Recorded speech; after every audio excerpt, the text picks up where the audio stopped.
got over here my partner in crime, Kyle. How you doing? I'm doing good. How about you? Doing great. I mean, outside the Lions loss, fantasy was a win for me, so that's always a good thing. As long as I get one in one of those areas, I'm normally Yeah, you squeaked out another one. Things weren't looking that great for you in fantasy again this week either. Monday But night. It's good for me. But that game was close too. Near the end there, when Hurts was driving and he got that final touchdown, it was so late in the game that I was kind of worried because I think I was behind 2 points, and the Falcons came out and they did nothing. They didn't get a pass completed to any of my players, Pitts or London. And then when the Eagles got the ball back, they finally got some rushes for Hurts that put me over. And then it was still scary because he was like I was like a half point in the ahead. So I was trying to count out if he had to kneel if they got that first down. I was like, shoot, like if he kneels, do I lose? Because he would have mm, kneeled 3 times. And I think I would have won, but I was like, oh, that's close. But then obviously they messed up and good things happened. well, you got the win. That's the important part. Um, Other than that, we've got an intro track now. I hope you all enjoyed it. It's very catchy. It'll be our theme song for now. We'll see how long. We might find something better, or we might change it up a little bit, but we'll see. I say we started off right this time. Uh, the bet from last week, Packers beat the Colts quite easily. Barely even looked like they tried. Uh, led by Malik Willis and mainly Josh Jacobs. But Jim, shout him alert. Let's And get her rolling. you just want to get it over with, huh? All right. We will go with another Malort. You can see, I didn't fill the bottle with anything not other than Malort. This is still legit. My bottle remains pristine, aging and getting And finer. this is you're 2-0 right now, but tides can change. Here's Curio down the hatch. Oh Delicious Malort. God, that's disgusting. I don't have anything to like drink afterwards. Oh, I mean, I'm that's gonna curious make it if a you little more lose painful. every single one, maybe you'll like it by the end. Like you'll grow a taste for it, you know. I mean, it does have like a similar like right after you finish whiskey, it's got that same kind of like burn, which I actually used to really like, but the flavor is just ugh, That's what I said last not time. like The, the flavor. the the shot part of it's not bad. It's that fucking thing that sits in the back of your throat. It's Yeah, awful. that's where I'm at right now. All right, punishment done. We'll find something to bet on for next week. Let's roll into the show. So I'm going to start it off with this week. We had the poll for the week. It was, will Jackie crack her projected points of 108? She got surprised. It was very close. Throughout the week, she was projected under and then over and then even, and she wound up with 105.6. So she was under. She could have broke it, but Barkley trapped a quite likely touchdown pass at the end of the game, which would have put him well over. Even catching it and getting 10 yards would have been enough, but he didn't. So the winners this week were Poor Boy, Tiff, Jim, Carson, Scooter, and myself. I already added the $5 to everyone's wave or fab budget. You should see it in there. There's several people that are over 100 now. So if you see that, that's why. And then I'm just going to announce next week's poll here right away. I'll put it in the group chat too for anyone who doesn't listen. But we're going to do a lover's quarrel. We got Tiff versus Mike playing each other this week. So pick your winner of that matchup. If you get the winner right, you'll get another $5. So that's the start. We'll get into the NFL now. Week 2 highlights. We'll start with the big one. Seems like a long time ago now, but Tua had his 4th recorded concussion in the NFL.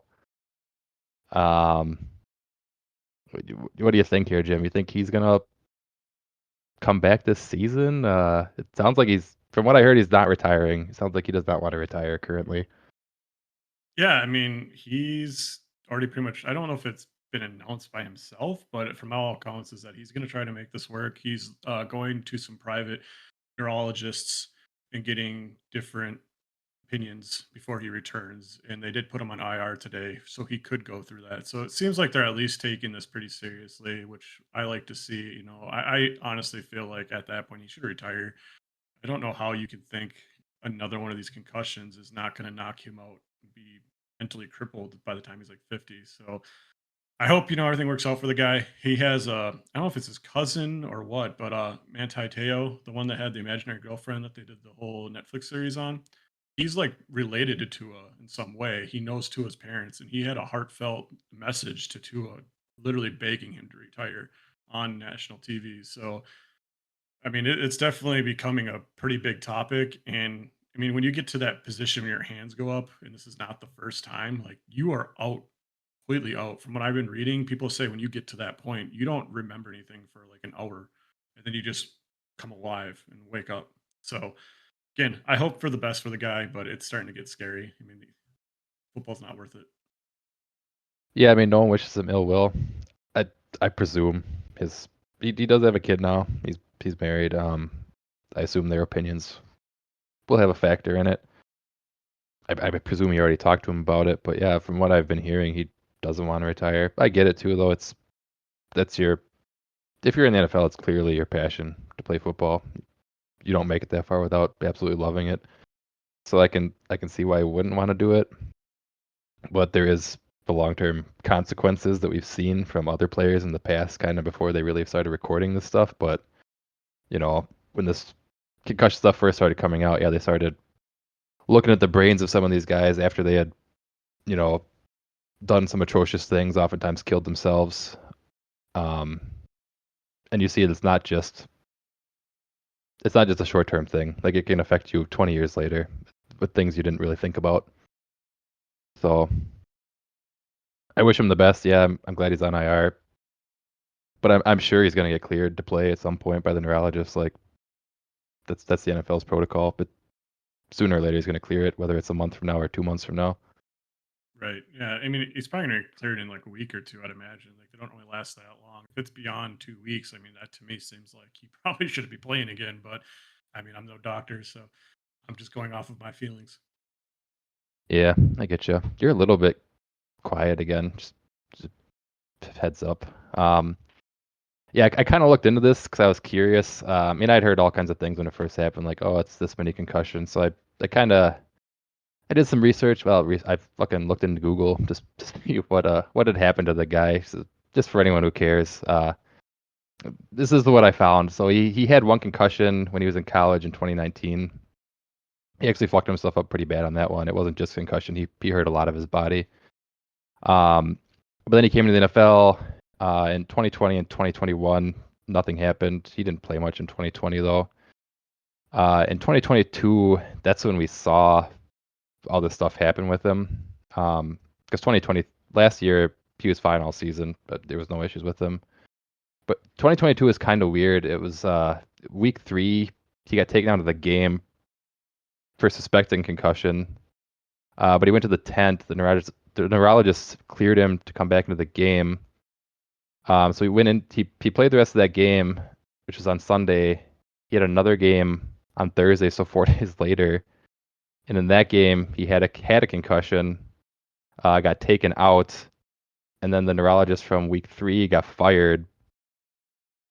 So he quite possibly had an extra one there that some shenanigans were going on. They just kind of put him back in when he shouldn't have been. Um, and then the last one again was kind of weird. It was week 16. He went to the tent, got cleared to come back into the game. He came back in, he finished it out, but he looked like he got bonked because he threw like 3 picks in the second half. I mean, he was playing very poorly. And then after the game, they declared he did have a concussion, and he had to miss the rest of the season. So it's partially on the NFL for the handling of these things. Like I don't know how he kept getting to go back into these games after these things happened. Um, I feel like they're trying to get better with it, but I don't know if it's the teams are putting these people in there to help clear people. I don't know what's going on. Do you have any thoughts on this? I mean, it's kind of just speculation, but it seems odd to me. Well, I think there wasn't a very big push for it initially. I think they tried to do it to make it look good because they had all those different private studies come out from former players way back in the 90s, 80s, and even going back to like the 70s who were like saying, "Hey, this game has a long-term effect on our health and our mental health." That's it is. But Tua is actually like the poster child for concussions in the NFL over the last 10 years. And they literally rebuilt the concussion protocol because of that stuff that you're talking about, because of how bad it looked for the NFL. They got a lot of flack during those couple weeks where he did show those signs, come back and gets completely knocked out. And I think that was the one you're talking about, week 3 to week 4, when he got knocked out and he went with his arms limp again. And like that's when you know they're just gone. So again, I think the NFL is trying to make themselves look good by improving things and firing that person, but I think deep down that's what they wanted. You know, these guys make a lot of money; they want them out on the field. So I don't know if they're quite given the right protection. Might even have to be changed again. Yeah, I mean, it might get changed again. I mean, the NFL, it's a business. They want to make money. So, I mean, they've done so many things over the past decade or so to protect quarterbacks, namely, mostly quarterbacks, because they want good, high-scoring games. And I think putting him back into these games is got is very well likely an aspect of that. But we'll see. That's about all the stuff I have on Tua. Anything else you want to say about it? No, I'm good. Okay. So I mean, the obvious, consequences of that are Tyreek and Waddle are probably going to get a downgrade. Um, the I don't know. I honestly don't know who the backup is, but he's not going to be as good. That's why he's the backup. So they're probably going to get less yards, less touchdowns. A-Chain, or A-Chan, as he likes to be called, or as his name, I should say. If it goes according to how Thursday went, he's getting a gigantic upgrade. I mean, they tried to put the team on his back that game. He had a ton of touches and a ton of yards. So, I really think Tyreek and Waddle will get a downgrade. Definitely. It's hard to go from. I mean, I think Tua is kind of on that borderline of being pretty good. He might not be much above average, but like he's a pretty good quarterback. He's going to get you the close to max amount of value out of your receivers. You know, I think that's kind of how you can value a quarterback play. So hmm Tyreek and Waddle, yeah, they're going to go down. I don't really know much about their backup. I know they brought in that Snoop Huntley. I can't remember his first name. I know he goes by Snoop. Nope. He was the Yeah. Ravens backup to Lamar Jackson, who actually went to a Pro Bowl. So you might see him in a couple weeks, just because once he starts getting used to the offense, maybe they just bring him in because the other guy's just not performing. But yeah, you can't really judge a lot on that. But yeah, until Tua comes back, Waddle and Tyreek, they're going to take a downgrade. Tyreek, I think, has a little bit more flexibility of just being used as like a kind of like an outlet pass, with screens and stuff like that. They'll get him going. Waddle's done that stuff in the past too, but I think Tyreek, just being the more explosive, dynamic player, they're going to probably try to run more plays for him and let Waddle be more of just kind of like a traditional receiver. But you never know that they could change things up completely. This is a big, big change in their whole offense. Achan, I think he gets downgraded too. Obviously, that game he was looking great. He was having a lot of big plays. And the other thing about him is I think he's got like 7 and like 8 catches or something in the first 2 games. He's on pace for over 100. That's what you want to see. Receptions are just more valuable than rushes, no matter what. So Chan is looking like a pretty solid player, but I do think he's going to take a slight downgrade of Tua. So I think we'll see quite the output we've seen the first 2 weeks. Yeah, I thought I wrote down his stats. Maybe it comes up in the matchup recap. I can't remember. Anyways, yeah, that's about all I got for the Tua situation. So up next, we're gonna roll on to the NFC North. So the Packers got a win with Malik Willis. Josh Jacob carried the ball and the team with 32 carries for 151 yards, 128 yards just in the first half. They did seem to adjust to it a bit in the second half, and the game got closer. The Lions get a loss to the Buccaneers. Goff threw 2 picks, but I think he had like 350 yards. I mean, the dude threw a ton, but He 2 had over picks and 55 passes. yeah. Uh, Amon-Ra St. Brown was back. He got hurt. I don't know if that's an issue. We'll talk about it later when we get to the injury stuff. The Vikings remain undefeated, so they're on top of the division. Jefferson dominated with only 4 catches, but he had 133 yards and a touchdown. As they took down the Super Bowl runner-up last year in the Niners, honestly, the Vikings are way better than I thought they were going to be. They're the surprise of the division by far for me. I think we both said it when we started this podcast. We didn't think they'd be much, but they look pretty legit at least. And then the Bears got a loss. They joined the Packers and the Lions at 1-1. Caleb Williams and the Bears offense did not look fantastic. What do you think about the division so far from a Lions Honest, fan?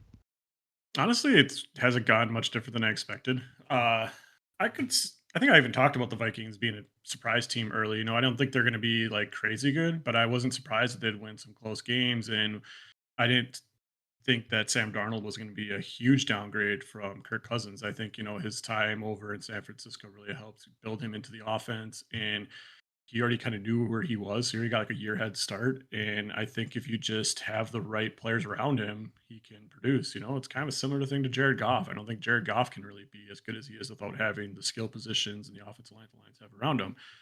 Well, that's what you get there with Darnold. Obviously, they have Jefferson. Hawkinson's going to come back. But as far as what we're talking about for now, is that they're running a very simple offense with Aaron Jones, Jefferson, and they're just going to keep working with that nucleus that they already know it works. You're just plugging in Darnold and removing Cousins. So you're going to get probably like 90 to 80% of Cousins' production. And that's still a solid team. Their defense is looking really good and continuing what they were putting on last year. Obviously, their teams are all 1-1. Bears probably should be 0-2. I mean, they are Mm-hmm. Will Levis pass away from being 0-2. They didn't look good really in either game. Caleb Williams is off to a pretty rocky start. So, I said that I was more worried about them than the Packers or Vikings, but I might have to take that back with how Caleb's looked so far. But again, he's still a rookie. I think a lot of people don't understand what Stroud did last year. Was the greatest rookie quarterbacks we've ever seen of all time, and I think that kind of hurts the next guy up, like Caleb Williams. 'Cause everyone expects greatness out of him right away, and I just don't think that happens very often. So, Bears, I think you're going to struggle for a little bit until Caleb Williams can get adjusted to the NFL and then start playing a little bit less hero ball and actually start learning how to just run an offense. Packers, they had a similar situation, Malik Willis, and I think they did the right thing. They realized, like, hey, Malik Willis, he's not going to be able to make the reads. He's not going to be able to make timely throws, especially if he's only there for a couple weeks. So they did what good teams do in those situations, and that's just rely on your stud running back. I mean, 32 carries is ridiculous in today's NFL for 151 yards. Like I said, 128 in the first half. That's how you win those games. And Houston, or not Houston, sorry, Indianapolis Colts, they just kind of shot themselves. I think, Anthony Richardson had 3 picks, and I didn't watch the whole game, but I mean, you can't win football like that, especially in a close game. So Packers played the right way, and they win a game with their rocky quarterback play, but he looked good enough to win. Last team, obviously my team, the Lions. One thing that Dan Campbell said is that they're no longer the underdogs. Every team comes in playing them like they have something to prove, and I think you're seeing that. The teams, both Baker and Stafford, played out of their mind. I felt they were just avoiding things I don't think they do on a normal level, and they were just playing at a level higher than us. And the Lions really just don't look fully in the swing of things yet. The offense is a little off. The play calling is a little off. They're not really going to what they do well, which is just run the ball down people's throats, kind of what the Packers did last week. They need to focus more on what makes them a great team. Run the ball, keep pushing down the field with the run, and then use your play action pass after you start, grinding yards on the ground. And it looked like against the Tampa Bay Buccaneers, they're trying to do the opposite, which makes sense. The Bucks were a really good run defense, and their secondary was pretty weak. They had some injuries, but they're kind of going away from what makes them great. And I think that's what hurt them. Probably should have won the game, but you're going to lose some, and I'm okay with that. Honestly, early losses for teams like the Lions, I think, are a good thing. It helps them kind of refocus and get back on swing of things. Maybe not take teams so lightly if that is what happened. The Buccaneers look surprisingly good. I think most people are surprised. I mean, you thought they were in the playoffs last year, so it's not surprising that they're good, but they look better than I thought they would. I was surprised, yeah, how much they had Goff chucking at that game. Like you said, it didn't really seem like the Lions' identity was on display in that game. It was bizarre. And also say too, like the Bears, I'm sure the Bears would love to run the ball, but they don't have a running back to run the ball with. They have Swift. He's on my fantasy team. I don't even think he's good. I I think he's not a good running back. I think he was good on the Eagles last year because they have one of the best O lines in football, and now he's on one of the worst O lines in football, and I don't think he's going to get any production. I think it was a terrible pick. I think he was like that guy that wasn't crossed off on my list with like 15 people crossed off below, and eventually I was just like, I gotta take him. The value's too good now, so I took him, kind of reluctantly, but it's like at some point someone has to take him. I figured I would, but exactly kind of what I feared and why apparently no one else is taking him kind of came to fruition. I I don't know how good the guy is, so it's way easier for the Packers to do it with Josh Jacobs than it is for the Bears to get that run game going. And it sucks for Caleb as a rookie quarterback to not have a guy like that to like Malik Willis did. I mean, you can give it to Josh Jacobs with a good O line and a good coach and a good scheme, and he can get the yards and make it way easier when you do need to pass. And Caleb just doesn't have that, I don't think. Yeah, they just don't have an offensive line. I think Caleb was pressured 36 out of 44 dropbacks, which is Mm. just absurd. I mean, I saw some of the highlights of him where he tried to like escape pressure, and it just looked like he was one or two people on him the whole time. So it's not the most quarterback friendly situation to be in either. And I think that does play into the Swift running backs as well because the offensive line, if they're not going to be good in one area, they're probably not good in the other. Yeah, that's how she goes. That's about all the division talk I got. Like I said, the Vikings sit atop. Everyone else is tied at 1-1 on the bottom. So it's up for grabs right now. Hopefully Jordan Love can get back sooner rather than later, because I would like the Packers to just win the division straight up, so I don't have to worry about beating the Lions twice to win that bet. Um, other stuff, other week one stuff we got going on.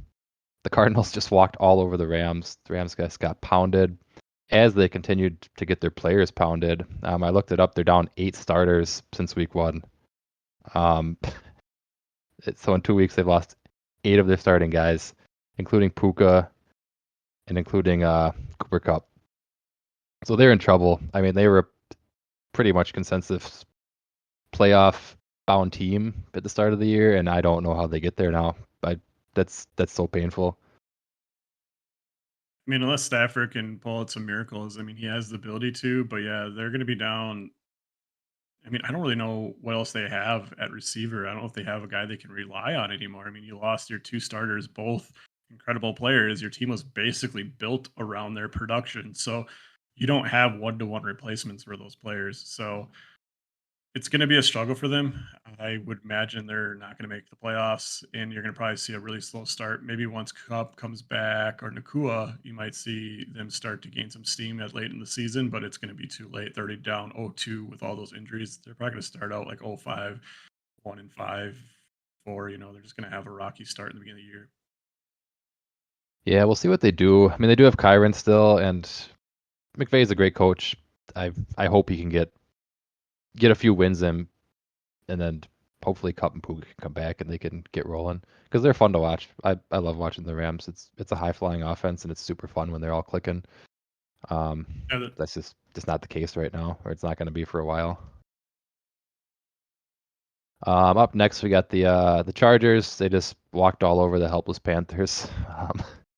We got more Panthers news in the next section, but I'll just leave it at that for now. The Panthers continue to look awful as they have so far. That was expected. More unexpected was the Saints walked all over the Cowboys at at the Cowboys' home AT&T Stadium. Dak threw for 2 picks, and they just got smoked. Do you think the Cowboys are? Do you think they're a playoff team still, or what do you think's going on with them? That was very bizarre. I mean, I think the Saints are way better than people thought they were, but honestly, I'm very much questioning how good the Cowboys are this year. it still comes down to it's the first 2 weeks of the season. I don't really take too much into account. I think the Saints are probably better though than people expected, and I don't think maybe the Cowboys are quite as good as people were hoping. Uh, they're having a hard time, but the Saints did get up early, quick with some pretty big plays, and they might not be the best team to catch up again. Like they're kind of built around playing strong defense and keeping the game score close. And the Saints had just kind of blew the roof off. They were just behind the whole game. With that said, what the Saints did was very impressive, even if it is a weaker 1-2 fluke. I mean, they look like a much better team than I expected this year. Maybe we'll see them being one of the top contenders for the NFC. Yeah, we'll see what happens. I mean, like I said, I don't take them that seriously yet, but I mean, if they dominate again, and they've dominated the first 2 weeks, and if they do that like 2 more times, like at some point you have to be like, these guys are legit. and should not be ignored. Um, Don't trust Derek Carr long term. He generally plays a lot better ahead when he's behind, which I think is probably most quarterbacks. But he's one of those guys that's notorious. Once he gets behind, that's when he's chucking it.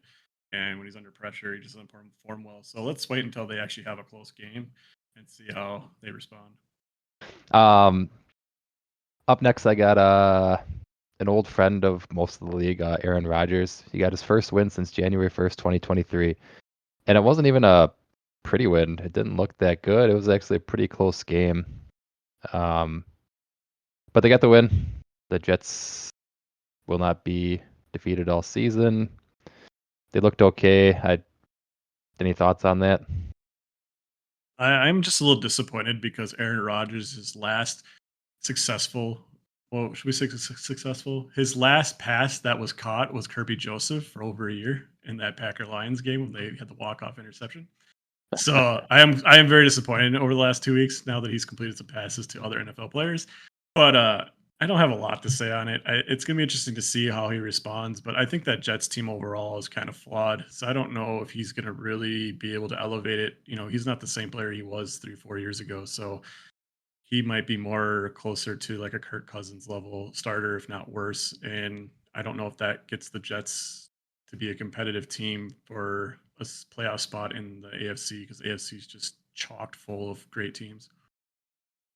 Yeah, it's going to be a hard road for them. I don't know if they can.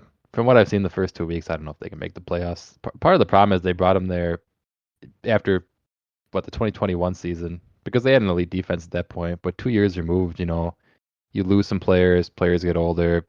It's I don't know if they're an elite defense anymore, so I don't know if it works the same way as like when Peyton went to Denver and won some more because they had an elite defense at the time. We didn't have to wait 2 years remove 2 years. Yeah, we'll see what happens. I'm not super confident on it though. Um, Last NFL news I had for this one is the Raiders upsetting the Ravens. The Ravens are 0-2. But yeah, the Raiders beat them 26-23. They looked good. The Ravens didn't look that great. The Ravens aren't in the form they were mid-late season last year. Any thoughts on this one? I mean, it's two close games, so they almost could have gone either way. I mean, the Ravens are probably a player or two away from being 2-0, so it's hard to like completely trash on a team after that. The Raiders, they came back and to win, and from what I heard, it was kind of just some crazy stuff happened, and they were able to pull off the upset. But at this point, the Ravens have had lost a lot of starters in free agency. They brought in Derrick Henry, but I believe they lost like two starting offensive linemen. And even though I think they're with like one of, if not the best teams with the next man up mentality, they always have a plan. It maybe that needs to adjust because you have new guys in those positions, or maybe it's just their luck's kind of running out and they're not just finding the next great player every time like they used to. It seemed whenever they were to swap out one player, it seemed like the next guy was just better. Yeah, I mean the Ravens too. Their defense doesn't look as scary as it used to, and I don't know why they're not running the ball more. Like, why did you bring Derrick Henry there to not use him? And it seems like every time they pull him out, they're passing. And every time they put him in, they're running. It seems like it's bizarre what's going on over there. I think it's weird. I hope they figure it out. Harbaugh's a smart coach. I, I Well, hope he does something and adjusts a little bit. it is a new offense coordinator too. Maybe he's just kind of learning how things work. That sometimes causes problems in the early weeks because you're still figuring things out. You're still figuring out how to call certain plays. You're still figuring out how to play the flow of the game with a new set of players. And that might be also plaguing them early on in the season. So we'll see. But yeah, I agree. Derrick Henry needs to be more involved, and it's kind of a disappointment so far. Yeah, I hope they figure it out. The Ravens are fun to watch. I like Lamar Jackson. I like seeing him in the playoffs. That's about it I got for week 2 stuff from the NFL. Anything else you want to add? No, I think you hit on everything I would talk about. Alrighty, let's roll on into the injuries. Up first, I have got Isaiah Pacheco. There's a lot of big injuries this week. But yeah, we're gonna start with Isaiah Pacheco. He fractured his fibula, not the tibula, just the fibula. but he might miss the rest of the season with this one. He's already on IR. I wouldn't drop him yet, but you should keep an eye on it because in midweek next week they might just say, yeah, he's not going to come back till the playoffs. In which case he doesn't pay to hold on to in fantasy. Um, that stinks. That's a second round pick. He was looking good. I don't know what to say. He was one of my favorite running backs coming into this year.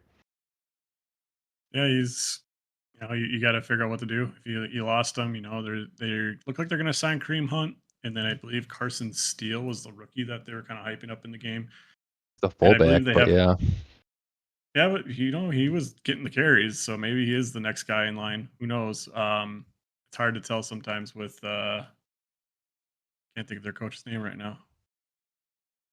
Andy Reid. He does the some the crazy stuff. Walrus. Yep, Andy Reid. Yeah. So yeah, definitely got some options there, but we'll see what they do. Pacheco, as far as a fantasy player, I think he was already dropped from whatever team he was on in our league. So we'll see what that amounts to for people picking him up. But yeah, Oh, it's a risk to even think about watching or rostering him for the rest of the season. it's one of those things where even if he does come back week 12, like, are you going to start him? They'll probably barely use him. And then you're in the playoffs, so you can't take the gamble of, oh yeah, he goes in for 4 carries, then he feels pain, then he's back out the rest of the game. So maybe it's not that bad just to drop him right away. Um, anyways, up next we got Cooper Kupp again, huge name and a huge injury. He was in a walking boot after the game. What I heard last is he's probably going to the IR. That might have been updated by now since I wrote this up, but that means he's out at least 4 weeks. So Puka's out. Puka went out week 1. Kupp was looking great. Kupp went out week 2. Is someone else up next to be looking great, or is it just going to be a hodgepodge and a shitty offense now? We kind of talked about it, but Yeah, I think the whole offense is not going to be that great. It's hard to be successful in the NFL. Is this NFL without starting level receivers? They play a lot more importance in the league than they did 10, 15 years ago. And they're actually making the money like top offensive tackles, which is normally like the number 2 position behind quarterback in the NFL for salary. So it just shows you how important receivers are, and losing your top 2 guys, especially with Cup being one of the better players in the league at his position. It's just going to be a long season for them, I believe, and it might get to that point where you get later in the season that some of these guys might stay out in our couple games because they know the season's already done. So they might not even let him come back until he's 100% healthy. yeah. None of this like 90% stuff. We need to make the playoffs. It's like, no, you're not coming back until we know you have no issues. Yeah, I mean, I believe that happened to Keenan Allen last season. Like, he could have came back, but the Chargers were toast for the playoffs, so he just sat out the last 3 weeks of the season anyways. So, I mean, that kind of stuff happens. Even if they're ready to come back, they don't. Up next, injury. Justin Jefferson. He had to get helped off the field. But according to him, at the post-game interview and everything else I've heard, is he's fine. I think it was a quad contusion is what they called it, which basically just, you know, someone smokes you in the quad really hard. It's hard to move for a while, but it sounds like that one's a non-issue. Anything you know about this that I don't?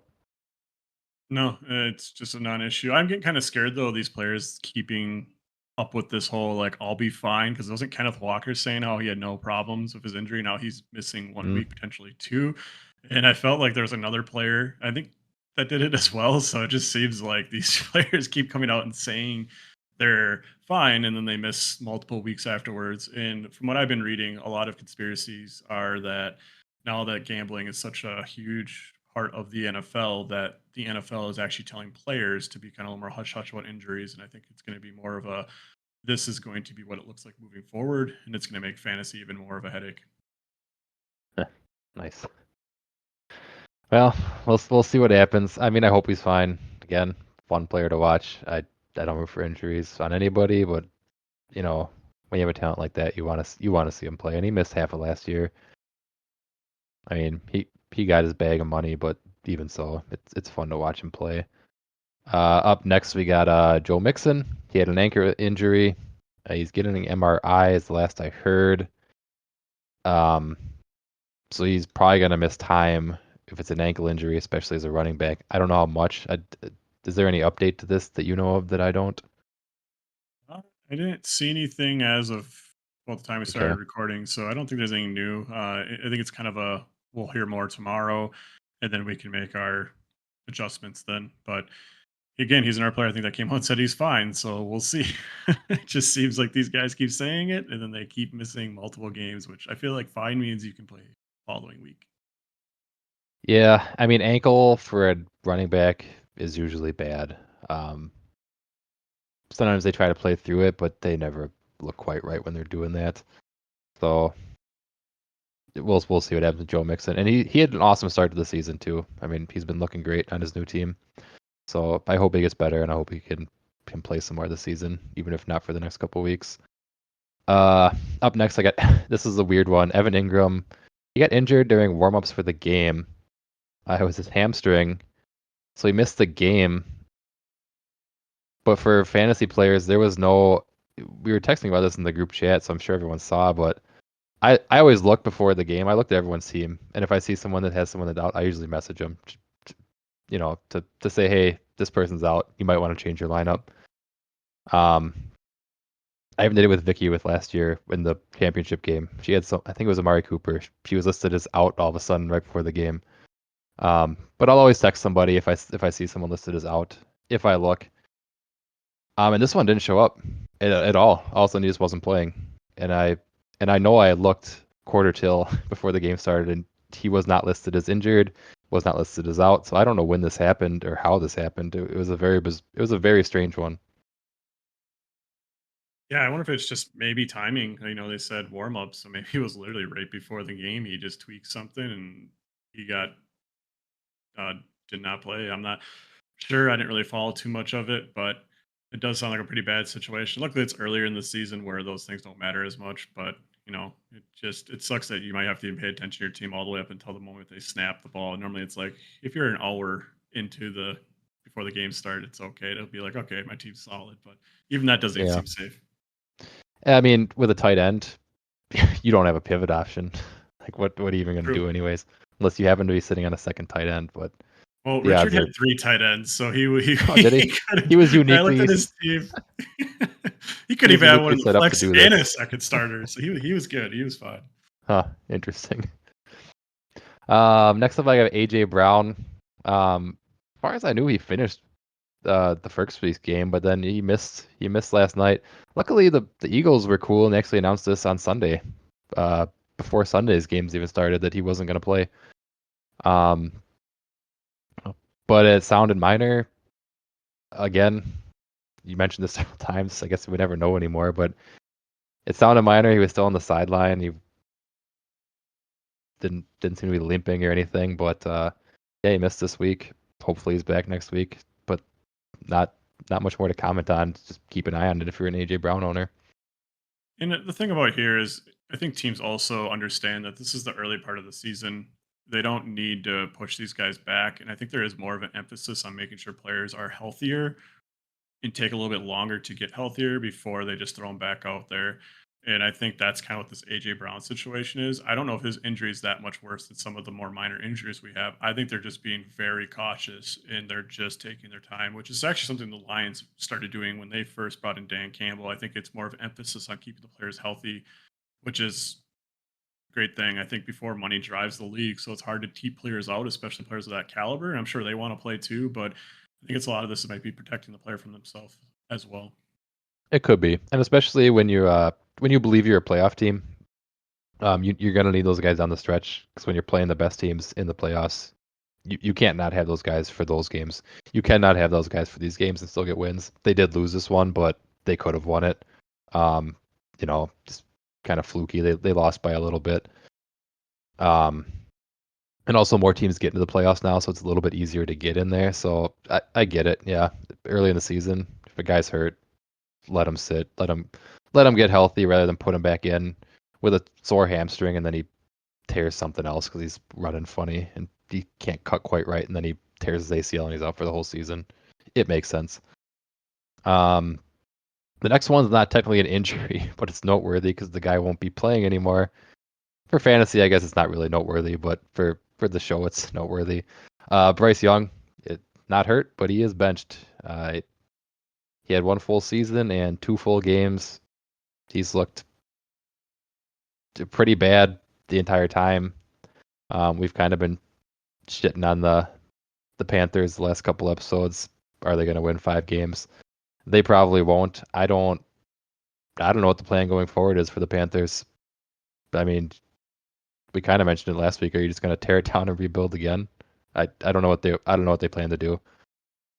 You don't have a lot of confidence in the Red Rifle, If Andy Dalton. is he going to be better than Bryce Young? I think he'll be Maybe. better than Bryce Young. It might Maybe. help your fantasy team a little bit if you have any Panthers, which hopefully you don't. But yeah, I mean, it's just a shame. It's a shame because you're seeing like a top overall pick fail, and I don't really want to see any player fail. I want to see the best football I can see.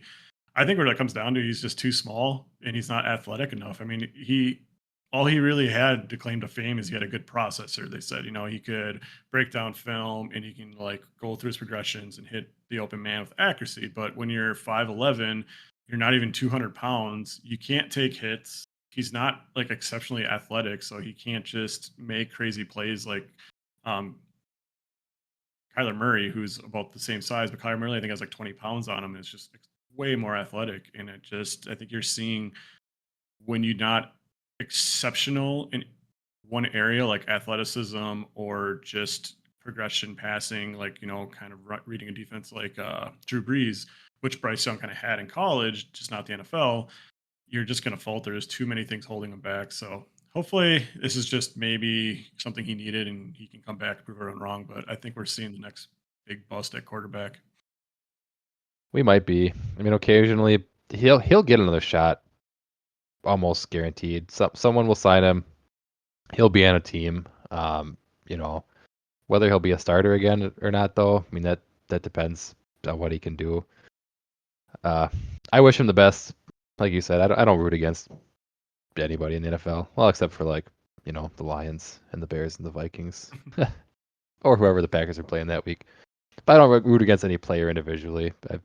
They Right. It's they dedicate their lives to this thing, and I wish him the best always. So it's unfortunate for him. He might start again this season. I if was it Andy Dalton that he said his backup is? yep. The Red Yeah. Rifle.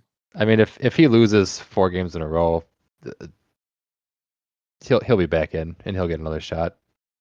But I think we're going to see him again. I think this is more of like we need to get the offense working. You need to watch a professional play. Andy Dalton's been in the league a long time. He's had success. I think it's just kind of like you need to take a step back, watch a productive NFL quarterback run an offense, and then after a couple weeks, after some good practices, I think they'll bring him back because I don't expect Andy Dalton to light the world on fire and keep his job for the whole season. I think you're going to want to see Bryce Young one more time before you have to make a decision going into next year, which probably is already made at that point, but might as well give him one last shot or maybe see if he can get some success and then you have a trade chip. Maybe some teams want to offer like a third or fourth round pick to see if they can. yeah, we'll see. Like I said, I hope for the best for him. But I mean, yeah, not a lot of quarterbacks get the opportunity to sit behind somebody anymore. It seems like you're throwing right into the fire nowadays. I mean, Caleb Williams is dealing with it this year.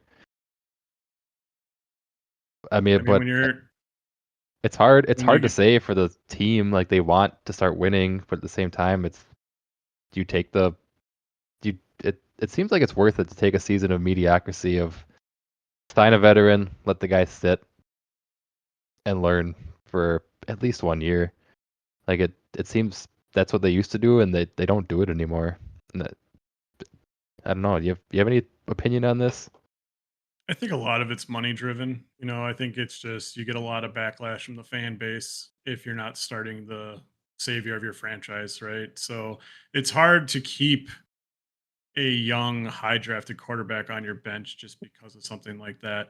I think ideally, I think almost every team would want to sit with them on the bench as long as they can, but you almost need a certain level of starter to do that. And if you have one of those starters, you're probably not high enough to draft a quarterback. So it's very unique situations like Jordan Love, where teams just happen to think 4 years down the road because they're already successful enough to do that. So it's kind of like the the good teams just keep getting better because they can kind of sit on quarterbacks, where these bad teams just keep cycling things out and they can never get a good nucleus around the team to even support the quarterback. And I think that's just what you're seeing with Bryce Young. Yeah, it doesn't have to be. It doesn't have to be a Love situation where he's. I mean, Love and Packers are very bizarre, and they let their guys sit for like 3 years before they go in. But I mean, even 1 year, like that's what Mahomes did, and the Chiefs weren't great without him, and he was a high draft pick. Not as high, obviously, but he was still a high draft pick, and they knew could they have done better with Mahomes that first year he was in the league? Maybe. But I mean, look how it's paid off in spades. It seems to have. I mean, just let the guy learn for 1 year, see how fast the NFL actually is. See these guys playing it at a different level than they've ever seen before. Before you just chuck them in there and be like, here, figure it out.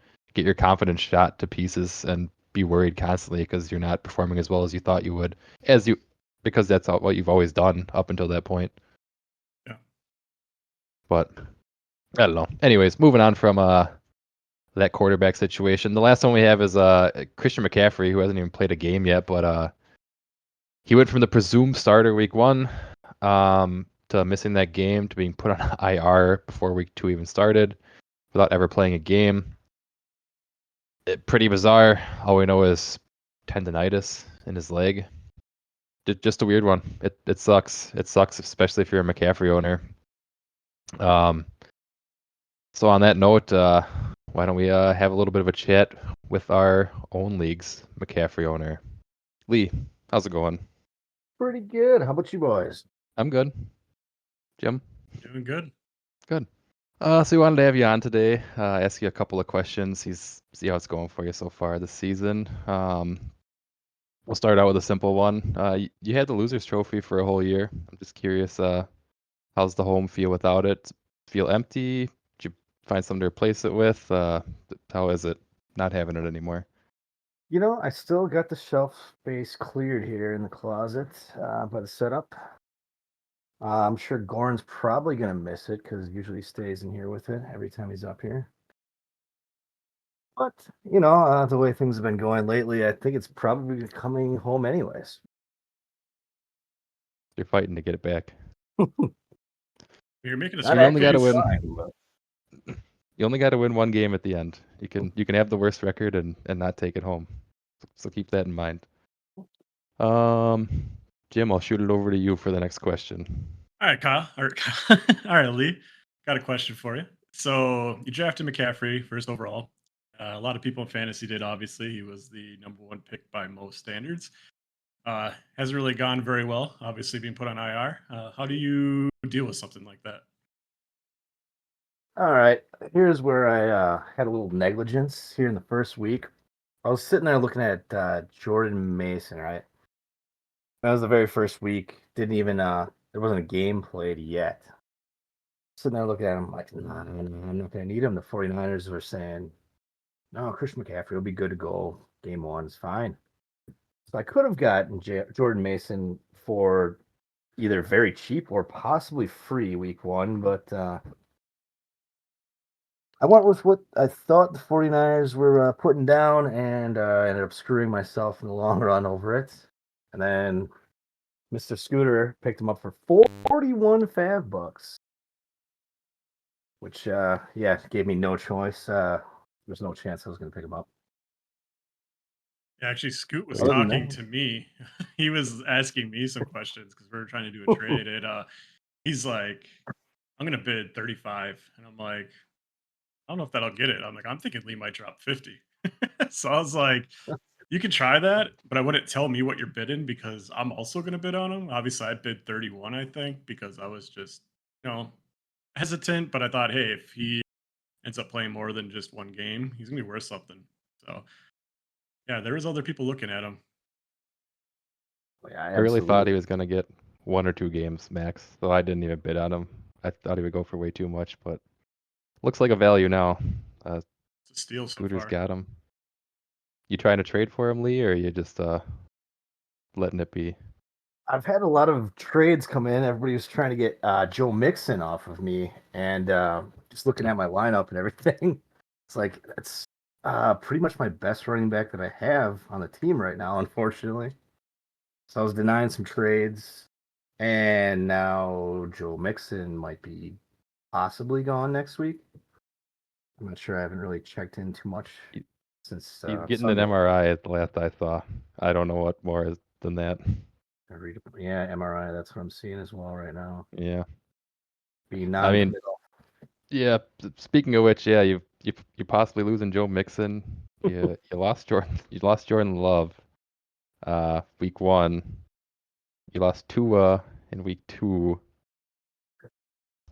So what is the plan? You might be down 2 running backs and not have a quarterback currently.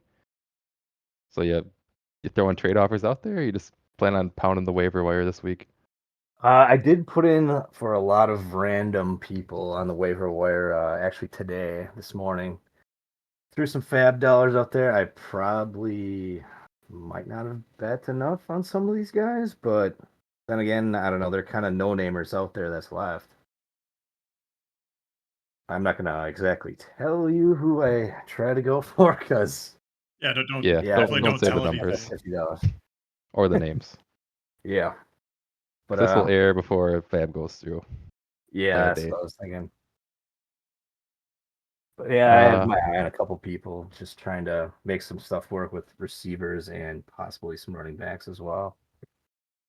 I mean, it really, in my opinion, you just got to kind of start throwing out for players that might not be starting. You know, you got like a backup running back who is an injury away from being a starter. That's the kind of guys you need to pick up because you just need to build your team full of basically you can chances to try to get starters at some point. you can announce it on the show right now too if you're willing to trade Christian McCaffrey. Oh yeah, People will pay. You know, you're 0-2. If you're willing to trade, people might. They know he's out for a while, but some people might be like, I can weather the storm and come on strong on the other side. yeah. If anybody's willing to entertain a trade, because I mean, obviously McCaffrey probably won't be back for at least 4 weeks, maybe 5. I'm not sure when their bye is, but yeah, he's gonna be an end of the season type of guy. Because even when he comes back, they're gonna limit his snap counts and everything. I'm sure too, but if I can get something out of value for him, I was actually talking to Richard about giving up Mixon Sunday before Mixon went down. So there goes that off the chopping block as well. But All right, you heard it here first, folks. a little bit of McCaffrey is on desperation. the trading block. Let's not send a whole bunch of stupid, insulting offers at Lee, though. Make it I mean, legit. Otherwise, it's going to start clicking decline 5 times a day and not even look at them. it might be even hard to Yeah. kind of trade McCaffrey right now because you want some teams to kind of start pulling ahead in the pack that might have like an extra asset for you. You know, like when you're 4-0, then that's when you're kind of looking for those type of players because McCaffrey might not come back till playoffs. Someone doesn't want to lose a starter right now if they're only 2-0 because they could tank their season too by trading for him. So he's going to be a hard player to trade, but I'm sure you can get a solid starter for him for the whole season. You just might not get the high upside that McCaffrey has, obviously, fantasy last year. So, Slightly wish I would have went with Tyreek. I had the feeling, but I was like, no. I'd be made fun of if I don't take CMC first round. Everybody's doing that. hey, I saw that was highlighted during the draft. We didn't even start yet, so I don't know if there's a lot of thought put on Tyreek there. Yeah. Well, let's move on. So you're 0-2, so is Vicky. Obviously, it's not done. You know, it's hard to throw your whole season away after 2 games, but obviously, if your injuries piling up, all that, what's the bounce back plan? How do you get out of this hole? Yeah, that's I've been asking myself that every day since probably week 1, honestly. I had kind of hopes for week 2, but then Tua he was what the first game last week? Thursday, was he? Thursday night. Second game. Yeah. Oh wait, yeah. But yeah, as soon as Tua went down, I was like, oh my god, no, not another quarterback. There's like barely anybody left. Except for I do see a Derek Carr, but I don't like his matchup this week. So spoiler alert, I'm not going Derek Carr this week. I stuck with Justin Herbert. I think Oh yeah. Kinko Oh Chains sorry, is what? out there. Kirko Chains. Kirko. Oh yeah, Kirko. He's, Well, I mean, the man, he claims that he's not 100% yet off of that Achilles injury. looked 100% on that He final looked drive against the Eagles. He was making all absolutely kinds of plays. He looked all right Monday night. I think Malik Willis is still out there too. He had a pretty Malik. good, pretty good. He's a winning quarterback. He's undefeated on the season. He can really hand that ball off. You got to give it to him. I mean, he did have a couple throws that were okay, but he did protect the ball, I guess. Dobbs helped him quite a bit Yes. on his one deep throw. So that brings me to my next thing is it looks like it's you and me this week, and we're in the same division. So Is that right? yeah, Oh no. so it's a big game. This will put me 3-0 in the division, put me probably in a commanding lead because we won't play each other again until later on, and obviously your division matchups are your most important. So having that good 3-0 start for me will be nice.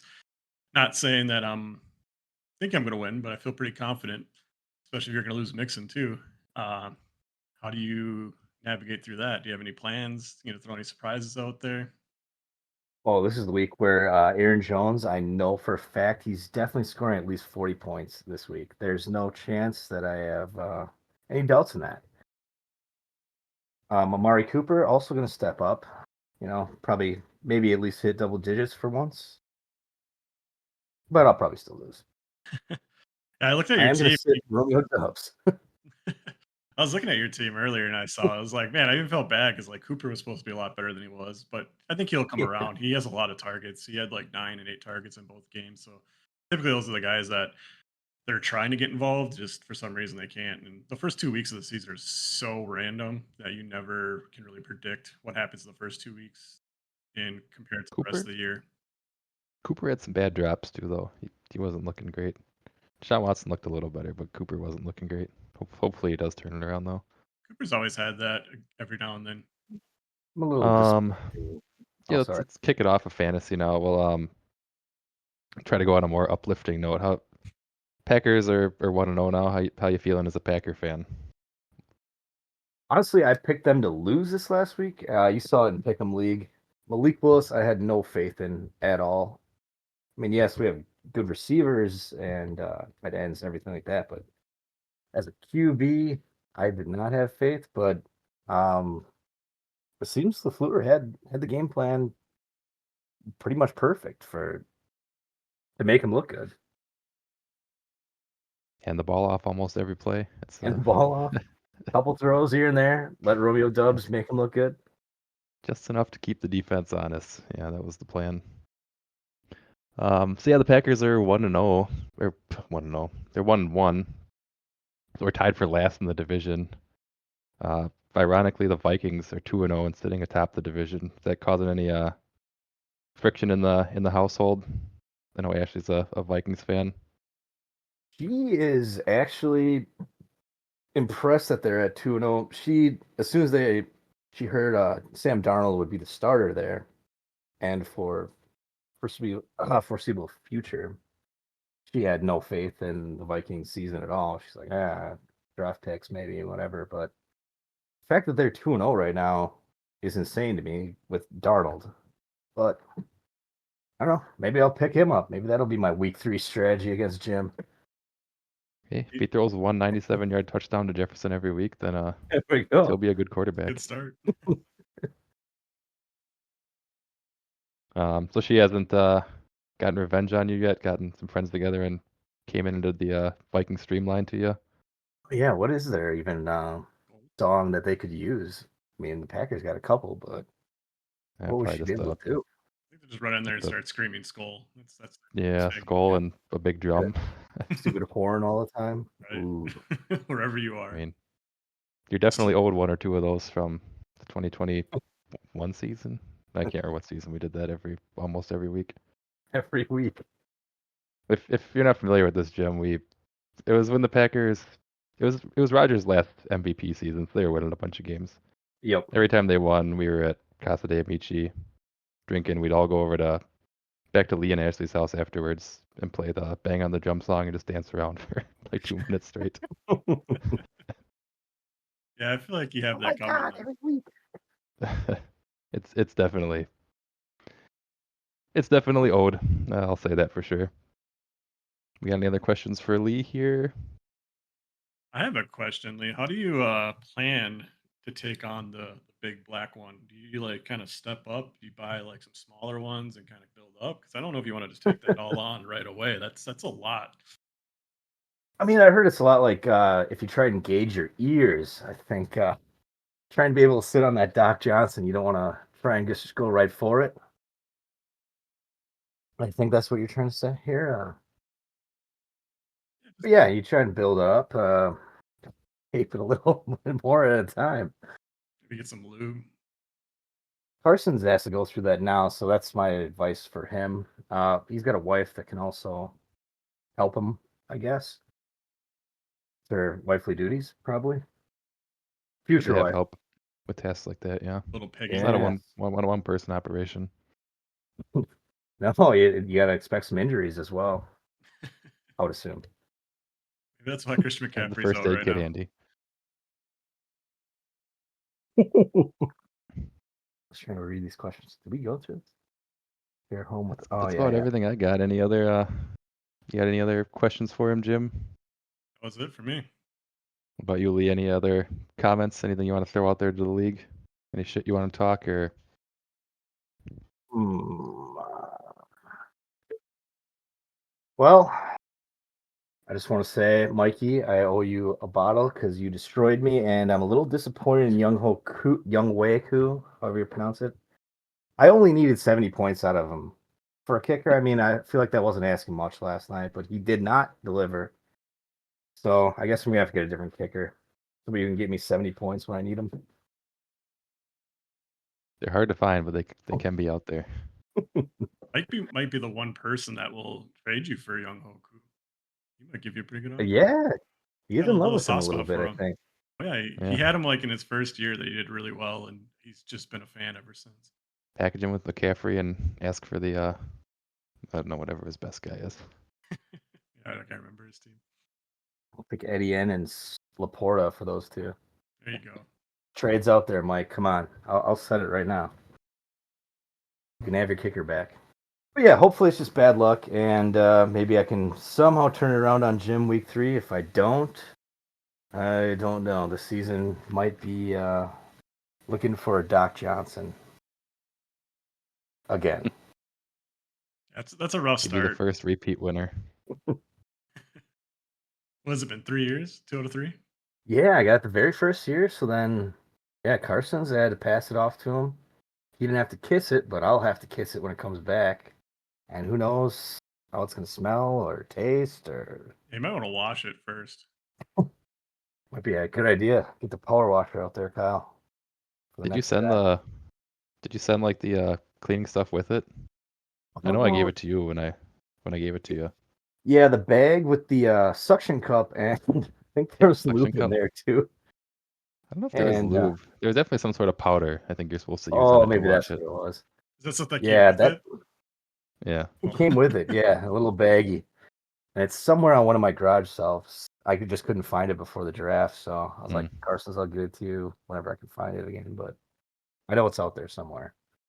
But yeah, I guess that's all I have as far as I didn't really plan for talking shit or anything, but also I have nothing to stand on right now, being 0-2. If you check my Facebook, I have a pretty good profile picture with New Jersey that I should be wearing right now. Profile picture. Oh, on like what? 0-2. Facebook? Yeah, on Facebook. Yeah, no, you don't have that, but 0-2, that's what it says. Hopefully it doesn't have to change to 0-3 next week. I think you're going to keep your We name hope not. Owen for a while. Keep it Owen. Might be Owen forever at this rate. Hey, be the first person to go like what 0-14? How many regular season games? Are go Completely lose 0-14 fantasy. and lose everything until the final game, and then whoever you play, Yeah. And then win. Yep. you'd have so many bragging rights if you could pull that off. McCaffrey will carry me just to get away from the dildo. That's fine. Yeah. We'll keep him that long. Yeah, it's not a bad plan. If he's still on your roster, he should get you at least one win during the losers tournament. I would think. He's That's the usually good for strategy. dropping a. Yeah. That might be the strategy, honestly. But yeah, I do want to entertain some trades this week. Damn. I really have nothing to give up anymore, though. Devontae is probably my best player. Maybe Kittle.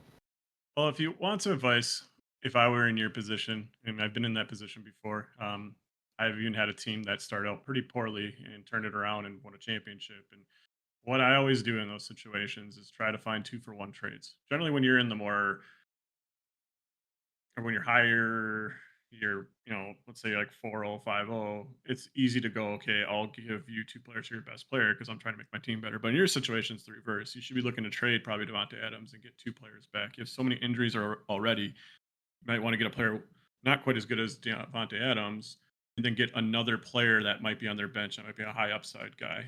Just for example, my team, not to say I'm offering a trade, but like if I offered you Jalen Waddle, he kind of had a bad injury with Tua going down, and then I have like Charbonnet. I could offer you 2 guys like that for something like Devontae Adams, and then you'd get a starter and Waddle, and then also Charbonnet would eventually become a high upside player for you if the injury keeps what's his name, third, the Seahawks starter. I can't think of his name now. I apologize. Oh, Kenneth Walker. Kenneth Walker. If Oh, Kenneth yeah. Walker doesn't come back for a couple With, weeks, the same thing that happens to him that just happened to McCaffrey, well, then you have Charbonnet, who at that point will be probably a top 20 running back. As of right now, if not starting, he's probably like a top 40, top 50 guy, but he comes a lot more valuable. So that's the kind of trades, if I were in your position, I would be looking to make trades that have some upside to them for you if there's injuries or just 2 players in general, because you just need to fill in your roster for your starters.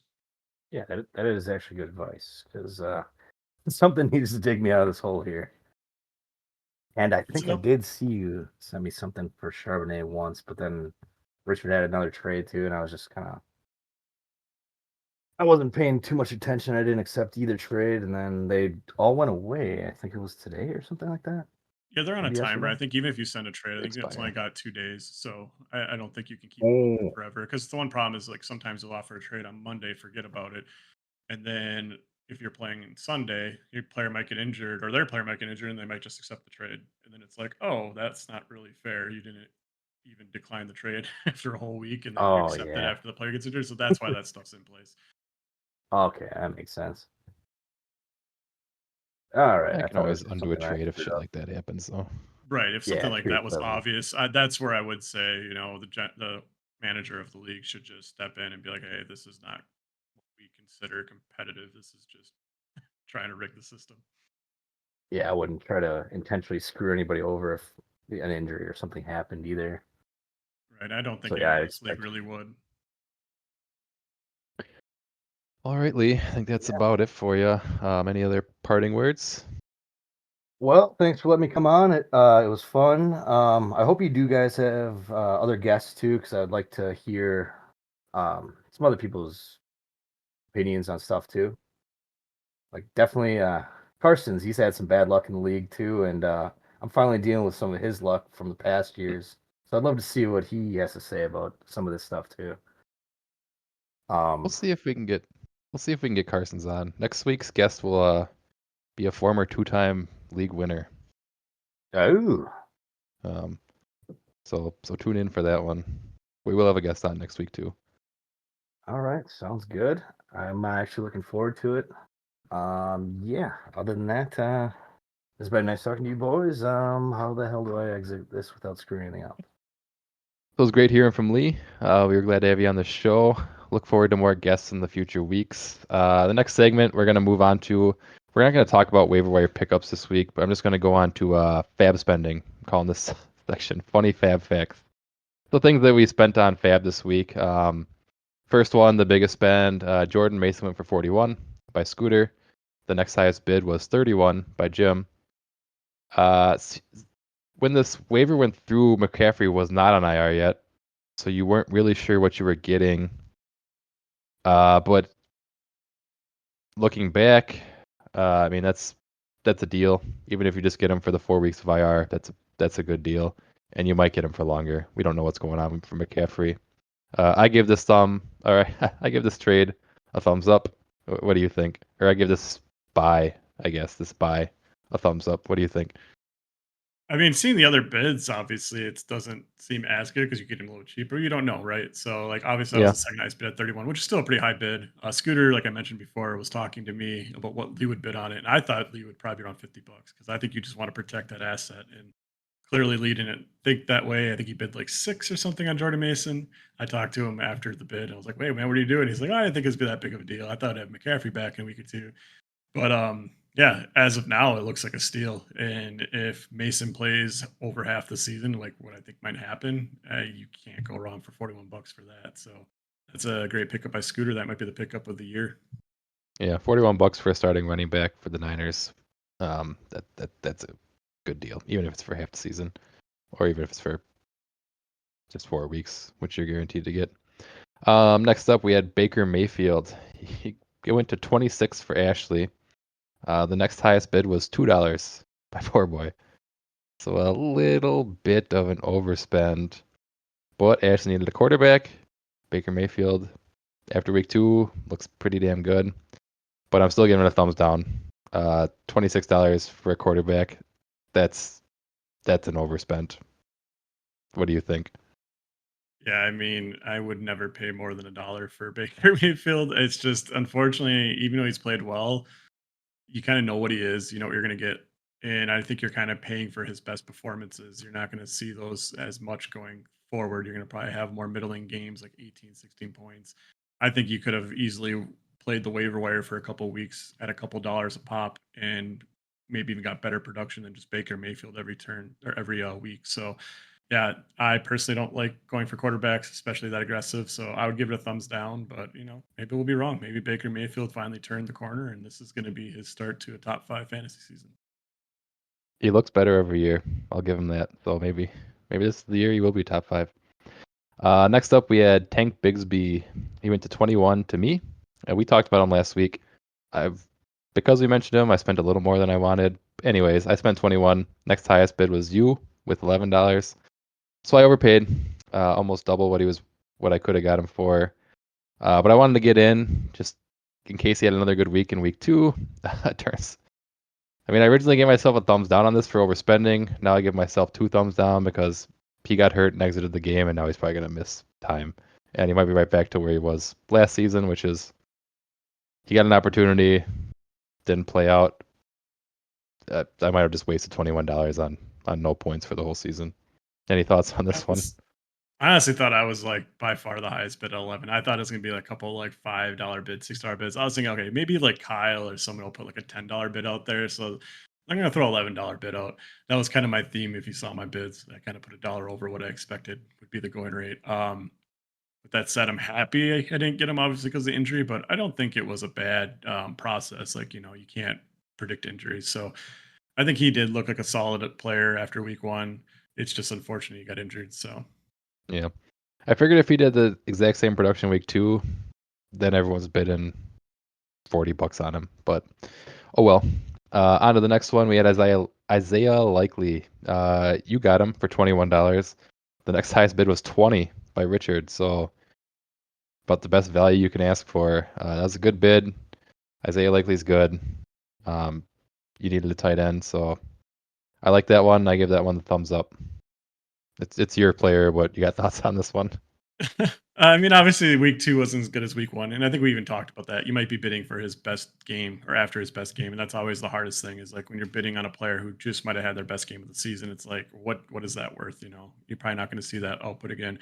With that said, I think he was a catch away from having a pretty big game again. I think there was like a 60-yard catch that he dropped, which is not a good thing, but I guess it was like he got a hit pretty hard. So it was like somewhat okay to drop. I don't know, but I didn't get to see it. So I can't make a lot of comments on that. Yeah. As far as the bid, though, obviously $21. I did that whole thing. I was adding $1 what I thought he'd be bid for. I don't know if he's going to start for me. I still like Pitts a lot, but I just wanted to have a potential backup in case Pitts doesn't form like I think he's going to. At least I have 2 high upside guys, and I can kind of alternate between the 2, and then whoever kind of takes the lead will eventually just be my starter. Yeah. Or you've got a potential like trade throw-in. So you've got an extra tight Exactly. end. And a lot of people do not have a tight end or have one that sucks. Myself included. The last one I have is Tyler Johnson, a Rams wide receiver. For anyone who doesn't know that, most people probably don't. He went to 16 for Ashley. She outbid everybody by 16 because no one else even bid. I'm also going to note that she ignored Demarcus Robinson. Didn't even bid on him at all, which is the guy we suggested from the Rams. So I'm giving this one. I was going to give this one 2 thumbs down, but now the cup's out, I'll upgrade it to a 1 thumbs down. What's your thought on this one? It's just tough because I don't know if he even was going to be a starter or even get like snaps on any level. I don't know if maybe she just thought that was the player. Maybe ESPN had him up for a total too that was around the same as Demarcus Robinson. But yeah, with the injury to Cup, there's going to be another person that's going to be getting targets, and sometimes you just need to get your opportunity. And I'm assuming Tyler Johnson might be the next man up for that. So if that's the case, maybe he ends up being a good wide receiver 2, wide receiver 3. You're looking maybe 800 yards and like 8 touchdowns by the end of the year, and then you're feeling pretty good. Yeah, it could work out. Like I said, I mean, I was very low on this, but then Cup got hurt, so this one might actually work out. Time will tell. Ashley is now the lowest in Fab Money. She spent a lot this week. But it's okay. She got some players that she wanted, and hopefully things work the way she wants them to. That's all I got for Fab. Anything that you wanted to note on Fab, or we rolling out of that section? I think we're good. Okay. All right, we got our matchup recaps. So when I look at the matches, mine's always first. So I go from left to right. And I think just because ESPN, it's my account, it shows up first. So mine's always going to be first. I'm not trying to play favorites or make myself be an asshole or anything like that. So just so everyone knows when this happens, that's why that's happening. And I think it kind of goes me and then Tiff and then Mike, but we'll see. It doesn't really matter. So matchup number 1, me versus Carson's. I won. I won pretty handedly. My team went off this week, a stark difference from the first week. Carson's team did not. He had a lot of single-digit scores in there. Some notes from mine that I have here. Mahomes, he has 3 picks down in 2 weeks, so he's not looking great. He's not making me too happy with my early quarterback pick with that many interceptions. But now that Pacheco's out, my hopes are, maybe I'm just trying to convince myself, but now that Pacheco's out, I'm like, they got to throw more, right? I don't know what they're going to do without Pacheco. If they want to get yards, like, they have to throw. They don't really have somebody there to rely on. Any thoughts on that one? I think he had 2 really tough games as far as just playing against the Bengals, who always play him tough. I think he was 1-3 True. against Burrow and the Bengals. So I think their defense is just built to beat someone like Mahomes. They play a lot of 2 safety high. They take away the deep pass and they kind of funnel everything in the middle. Where if Mahomes is at his best, it's taking deep shots, running out of the pocket, and that's just again how the Bengals are built to beat a player like that. And then the Ravens also have really good defense too. So, yeah, definitely not up to his par. He definitely had a pretty bad game by his standards, but bad Mahomes is still probably one of the top 5 quarterbacks in the league. So 3 picks, you take that. Mahomes is a risk taker. He was always expected to be a risk taker and throw a lot of picks in the NFL, and he's thrown a lot less than people expected. But I think you're kind of seeing like maybe the regression to the mean with him, even though we didn't really know what the mean was. But I think his first couple of seasons, he just kind of had pretty good pick luck. And I think you're just seeing that he will be more of a higher turnover guy, I think, in some cases, just because he is willing to take shots other quarterbacks won't. So you kind of take the good with the bad with him. Maybe the great with some of the slight bad. It could be. Did you watch that game? I was watching that one because it was the 3:30 schedule. One of those picks was an insane catch. Like it was Oh, yeah. it was absolutely insane. The dude just high points it with one hand and scoops it in. That's like one of those like, yeah, it should have been broken up because he got his hand on it, but the fact that he picked it was kind of nuts. I said anyone who hasn't seen it, check out the replay because that's a cool athletic catch to see. I think it's one of the best plays of the year so far. Oh yeah, easily. The only other I got on my match is James Cook had 3 touchdowns on Thursday Night Football, so I got off to just a fantastic start. I mean, you get 3 touchdowns from one guy on Thursday night, you're happy and you're expecting to win. Luckily, the rest of my team didn't ruin it for me, but yeah, James Cook had 3 touchdowns. in one game. He had 6 total touchdowns last season. So I'm pretty happy with that. I'm happy to see James Cook get touchdowns instead of all of them going to Allen. Not much else to say on that. Just kind of happy for my own team. It should be. It's always a Yeah. good time. Yeah. Next up, we got Tiff versus Jim. Jim is you. Like I said, you weren't like favored to win the whole time, but you did get the win. And a win's a win. So you're 2-0. Congrats on that. Part of Tiff's downfall was Josh Allen. Like kind of like I just said, Cook got the touchdowns. I feel like in a regular week, Allen gets 2 of those touchdowns and Cook gets 1. And that's the difference in the matchup.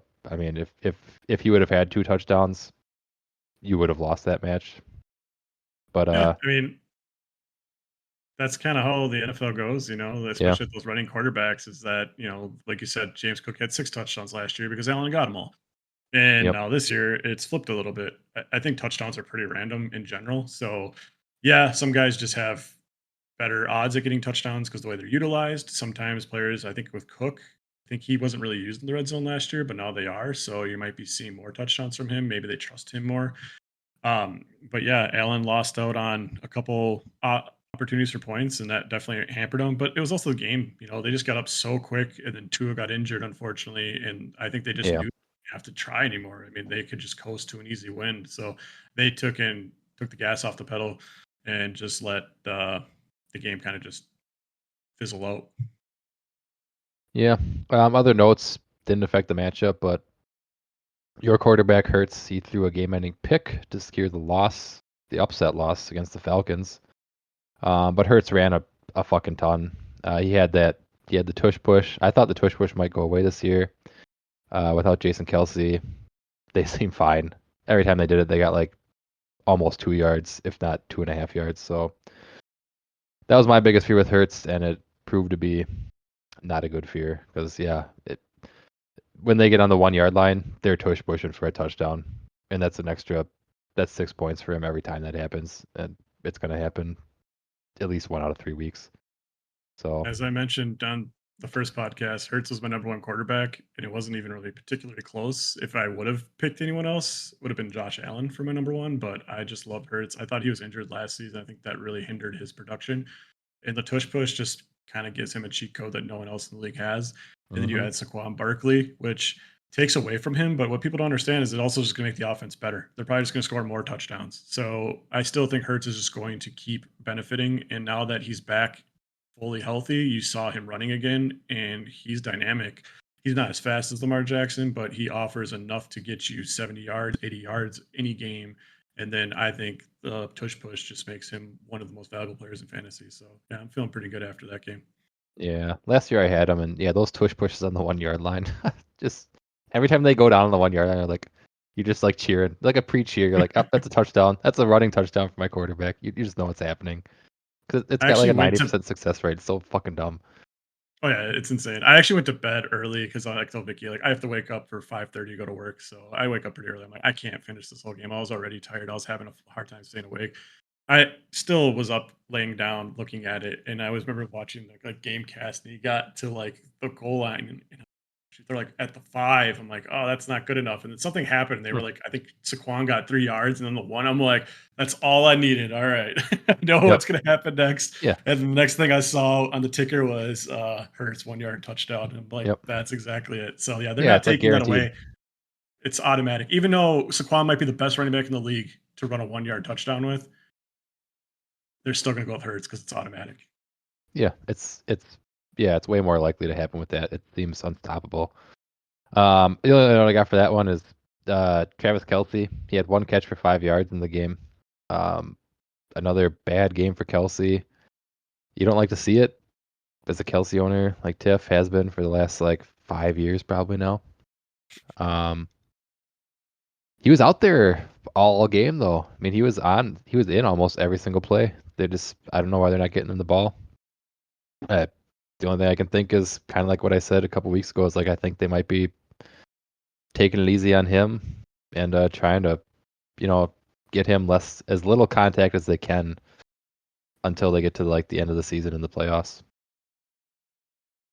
Yeah, I think there is a little bit of that with load management with him. He's like 36, I believe. So even last year, he kind of started out pretty slow to a down year, but then when he got to the playoffs, he turned it up a notch. And that's kind of what those older guys do. You know, they know they can't maybe go through a whole season anymore, so they got to preserve their body. And I don't think we're necessarily seeing that with Kelsey. I think it's more just kind of unfortunate luck with him because I actually read something that he was running more routes already this year than he did last year, like on average. So they're using him. I think it might just be more as like a decoy right now, and they're just trying to get Yeah. these guys to get more accumulated with the offense and then maybe start kind of funneling him back in the offense. Because that's the other thing two teams are doing, I think, earlier in the season is they're trying new things in the first couple weeks because they don't really have as much time in the preseason to practice stuff. So I think we're seeing that a little bit in the regular season now. And I think that's also kind of attributing to some of the sloppy play because you need these guys to be ready, week 13, week 15. Sometimes you can lose a game or two early in the season as long as you're getting your players to where you need them. Yeah, we'll see. Kelsey's again another player. It's fun to watch. I hope he doesn't keep doing that all season. Next up, we had Mike versus Lee. Mike drops a 150 burger onto Lee. Lee just got killed. These matches are hard. Lee did have a good game from Kittle and Adams, but beyond that, what can you do? Mike's team just went off across the board. J.K. Dobbins went 17 for 131 and a touchdown. I mean, if he keeps that up, that's probably the best value of the draft easily. Yeah, I mean that team they threw it 20 times for 14 completions and they ran the ball 44 times.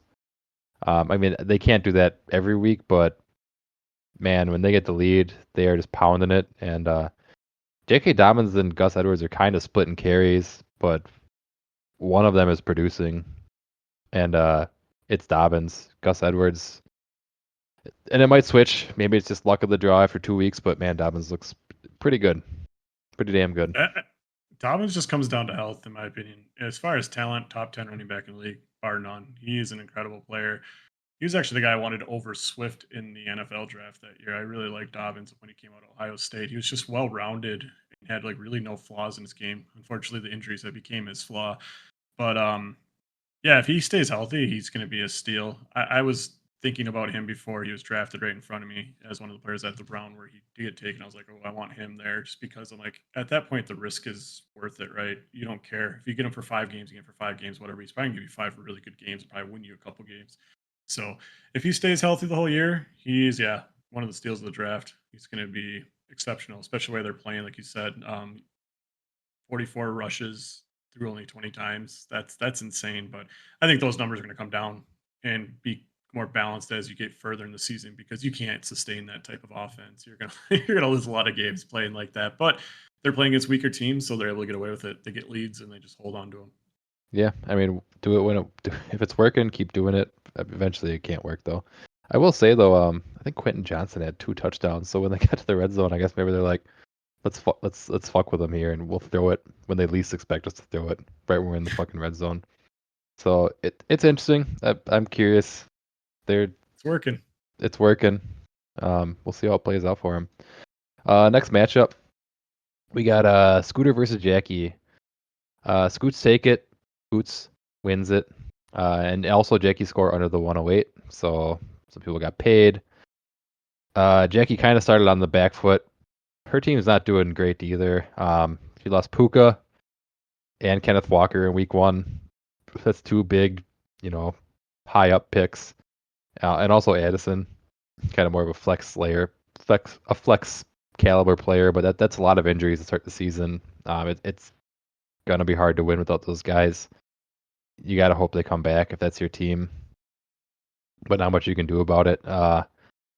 Richardson's Scoot's quarterback, he underperformed quite a bit against the Packers. I think people were expecting something out of this game, but that guy just kind of he still seems like a rookie. Like sometimes he just chucks it, and you're like, I sent the group text out. I mean, when he threw that one, I was like, what? There's one of your players and 3 Packers players all right where the ball's fucking going. I'm like, how did you possibly expect that to work out? I don't know what he's doing. He's not running as much this year, and I guess it's to preserve his health. But his throwing is questionable. I mean, week 1 he had those crazy bomb passes, but you know you're not getting away with that all the time. What do you think about Richardson here? I mean, I think you saw the Richardson experience. That goes all the way back to his college tape. He is an incredible athlete. I mean, he is the number one athletic profile for quarterback of all time. There's like a thing called, I forget what it's called, but there's a term for it. It's like The SPART or spark something. score? Yeah, there's something like that. Yeah. And he scores number one. They basically have it like 1 out of 500 quarterbacks, whatever they've been, um, their data has been put in. So crazy athlete. His whole game plan is kind of similar to Cam Newton. He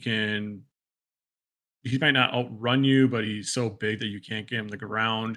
And then he just kind of sits in the pocket and he has a crazy arm. So he can just throw probably 80 yards. I'm not even exaggerating, I think, when I say he could probably throw from one side to the other side about 80 yards.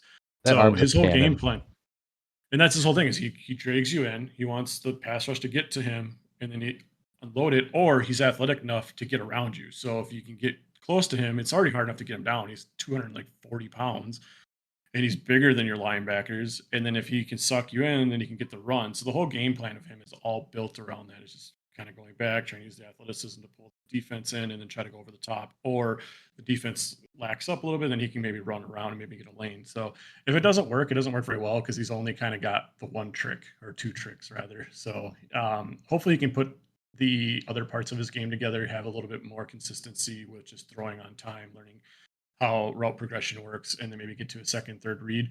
I think he's shown enough though where he is going to be probably good, but I think you're going to see some of those down weeks because he's just not ready as a passer in the NFL. Unfortunately, he's going to live off his athleticism probably for another year or two. So has a lot of promise, but there's also some big concerns there.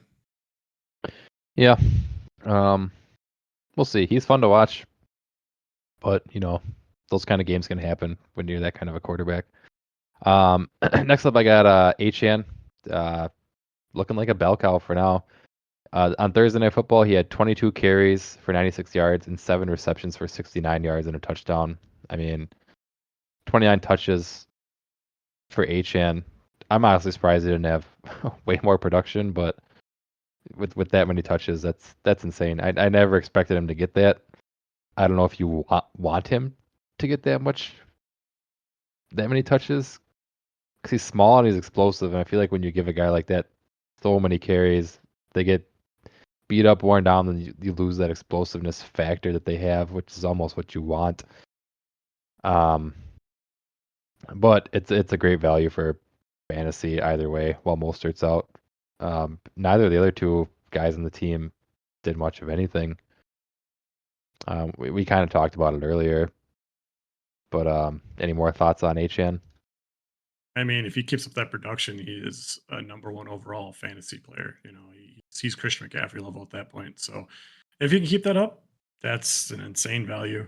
So we'll see. I think the Tua is going to help him or hurt him long term, and I'm also concerned about him keeping or staying healthy. He's just struggled with that in his career so far. So we'll see if that changes. I hope he stays healthy because he's super fun to watch, but I have the same worry. Next note, Marvin Harrison Jr. had his breakout game. The week 1 was a dud with 1 catch, but this week, I mean, he only had 4 catches, but he racked up 130 yards and 2 touchdowns on those 4 catches. It was nuts. The Cardinals were on fire. Kyler Murray was on fire. That was something to watch. So any doubts that anyone may have had about Marvin Harrison can be put to rest. He was burning guys. He was making good catches. I don't know what else to say. He looked like an NFL caliber wide receiver this week, if he did not the first week. He looked like Kelvin Johnson to me. I saw like one of those highlights, and he just pulled away from all the defenders, and he's huge. He's like 6'4", 220. He's not quite as big as Kelvin, but I mean, seeing a guy that big, that fast, that open, I just had flashbacks. So that might be what he ends up being. Yeah, it's cool to see in only your second game ever, something like that. The last note I had was Brock Bowers, the tight end for the Raiders.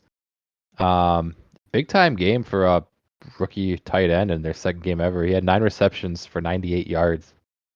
Like I said, in his second ever NFL game. I think I heard he had the record for most receptions for a rookie in his first 2 games ever for a tight end, which I think is he has 14. The old record was 12. So I mean the Raiders are looking at him. They clearly want to use him. They got the win, so what they were doing was working. Jackie might have had a fantastic trade by getting Bowers before Week 1 started.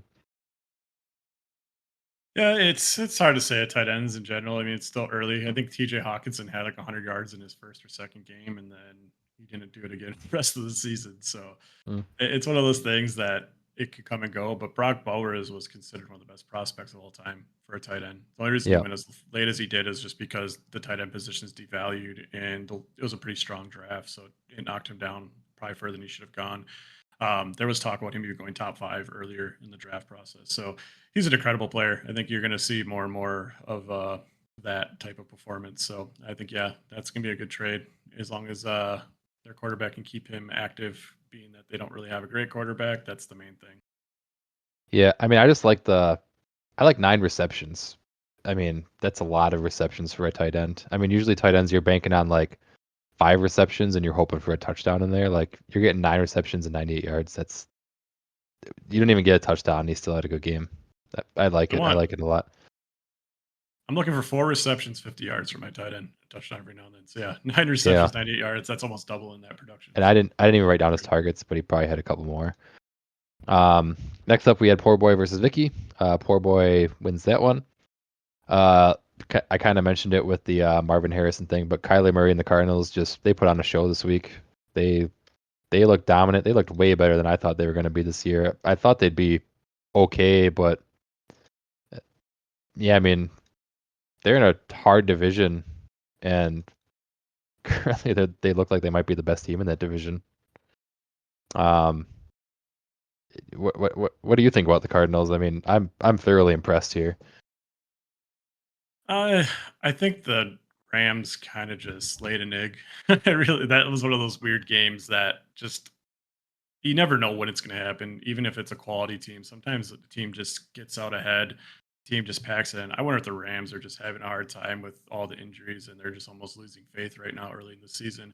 With that said, though, I don't want to take away from the Cardinals. I think we're seeing Marvin Harrison really elevate Kyler Murray, giving him an actual legitimate deep threat. He's never really had a player of that caliber before. So that might be what he needs to propel himself to being one of the next, great quarterbacks. And he did some crazy stuff in that game himself, even without Marvin Harrison. Obviously, he only had 4 catches. So Kyler Murray went a lot of other places, but he's just got everything you want in a quarterback outside of maybe not being over 6'2". And he does it all great. So I'm excited to see what they do long term, but I still think they might just be a little bit behind the mark in talent. So maybe they'll have a quick start, but they might phase out later. And maybe next year or the year after, you might see them pull up ahead a little bit. Yeah, I mean it was something. I'm interested in that team this year. They're looking good.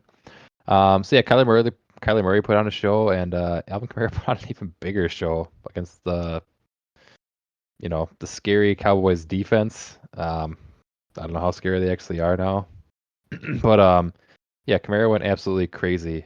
He had 3 rushing touchdowns and a receiving touchdown. He went off for almost 200 yards. He looked absolutely dominant. This is like Alvin Kamara from like 4 years ago when he was like one of the best in the league. It was That was something. That was something to watch. It was good to see from him again. I don't know that he can keep that up all season. I mean, that stat line probably won't be beat all season, almost certainly by him. But if he can keep up any half of that, you have a fucking great value there.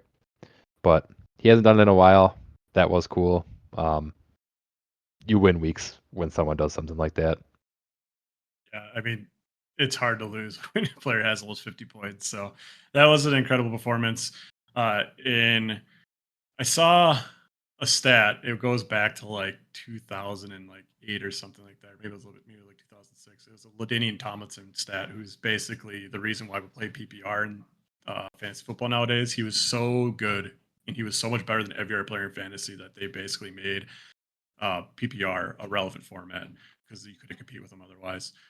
With that said, though, there was a stat where Alvin Kamara, and they did cherry pick it a little bit, but Alvin Kamara had more first place finishes in a week than any other running back ever in fantasy football. It was like 14. And I think LaDainian Tomlinson had 13, but it was like cut off 3 years of production for LT. So it was like very intently picked because I think if you Huh. gave those other 3 seasons to LT to beat it, but that doesn't take away from Kamara. I mean, that's still second all time probably, and it's just incredible how big of a performance he can put on from time to time. Yeah, I mean, he hasn't looked like this since Drew Brees was there. That was insane. Yeah, fun to watch. He's good. He's fun to watch. I hope he can get back to form, but he's older, and yeah, I don't actually see it happening that way. But enjoy the week for what it was. Next up, I had Jared Goff threw 2 picks. He had a lot of yards, but 2 picks really sinks you, and not a lot of touchdowns thrown. So he kind of sunk it for Vicky. I'm just curious for you as a Lions fan, like, do you think you have a quarterback issue over there, or are you still Goff's got it. He's good enough. He'll get it done. Yeah, I'm not too worried about it. It looks like they're trying some new things that are just not really working. I think they're also trying to make sure that they showcase Jamison Williams early in the season. And I think they're kind of getting a little bit away from what they do best. And that's just, they call it bully ball, right? They just run the ball around your throat. Like we talked about earlier, you get a good running game going, and then you start play action off of that. Jared Goff is one of the best quarterbacks in the league when it comes to play action. Last year, he was the best quarterback in the league when he wasn't pressured.